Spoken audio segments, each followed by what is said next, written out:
বাইদেউ আপোনাৰ নামটো? মোৰ নাম শ্ৰী পণিতা চনাৱতী। আকৌ আপোনাৰ ঘৰ? মোৰ ঘৰ ডিমৌ। হয়, আপুনি কিবা ক্লাছ লৈ আছে নেকি? থেৰাপি লৈ আছে নেকি? মই এক্সাৰচাইজ বাৰৰ থেৰাপি লৈ আছোঁ। এতিয়ালৈকে বৰ্তমান 3বাৰ হ'ল লোৱা। হয়, ক'ত লৈছিলে এক্সাৰচাইজ বাৰ থেৰাপিটো? এক্সাৰচাইজ বাৰ জোনালী মেমৰ ওচৰতে লৈছোঁ। কেনেকুৱা আপোনাৰ ডেভেলপমেণ্ট কেনেকুৱা হৈছে?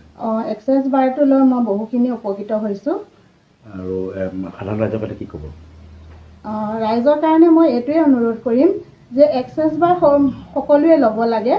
আৰু এক্সাৰচাইজ বাৰ ল'লে কি হয়, কিছুমান আমাৰ বাধা বিঘিনি বহুতখিনি থাকে, সেইকাৰণে এক্সাৰচাইজ বাৰটো ল'লে বহুখিনি উপকৃত হ'ব পাৰে। আপুনি কেনেকুৱা ক্ষেত্ৰত ডেভেলপ দেখিছে?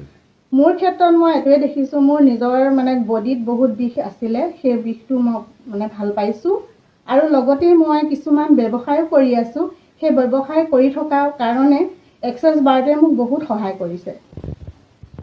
বাইদেউ আপোনাৰ নামটো? মোৰ নাম জোনালী বৰদলৈ। আপোনাৰ ঘৰ? মোৰ ঘৰ নগাঁও পুৰণি গুদাম।